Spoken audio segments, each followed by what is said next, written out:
بھلا تم نے بنی اسرائیل کی ایک جماعت کو نہیں دیکھا جس نے موسیٰ کے بعد اپنے پیغمبر سے کہا کہ آپ ہمارے لیے ایک بادشاہ مقرر کر دیں تاکہ ہم اللہ کی راہ میں جہاد کریں؟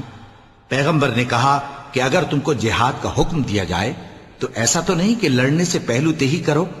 وہ کہنے لگے کہ ہم اللہ کی راہ میں کیوں نہ لڑیں گے جبکہ ہم وطن سے خارج اور بال بچوں سے جدا کر دیے گئے۔ پھر جب ان کو جہاد کا حکم دیا گیا تو چند اشخاص کے سوا سب پھر گئے، اور اللہ ظالموں سے خوب واقف ہے۔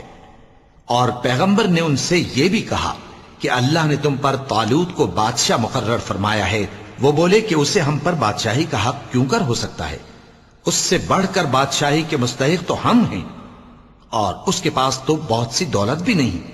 پیغمبر نے کہا کہ اللہ نے اس کو تم پر فضیلت دی ہے اور بادشاہی کے لیے منتخب فرمایا ہے۔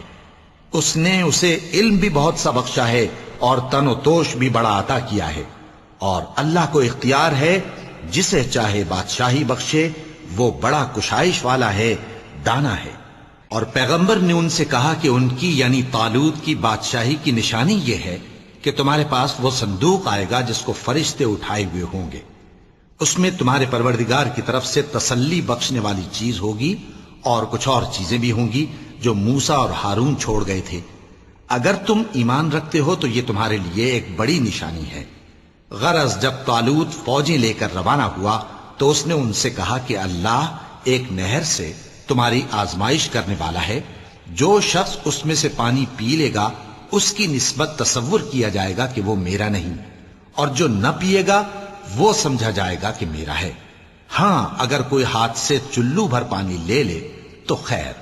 جب وہ لوگ نہر پر پہنچے تو چند آدمیوں کے سوا سب نے پانی پی لیا۔ پھر جب طالوت اور مومن لوگ جو اس کے ساتھ تھے نہر کے پار ہو گئے تو کہنے لگے کہ آج ہم میں جالوت اور اس کے لشکر سے مقابلہ کرنے کی طاقت نہیں۔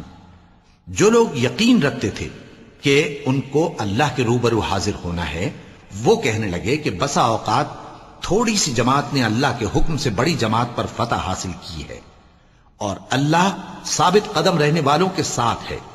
اور جب وہ لوگ جالوت اور اس کے لشکر کے مقابل میں آئے تو اللہ سے دعا کی کہ اے پروردگار ہم پر صبر کے دہانے کھول دے اور ہمیں لڑائی میں ثابت قدم رکھ اور لشکر کفار پر فتح یاب کر۔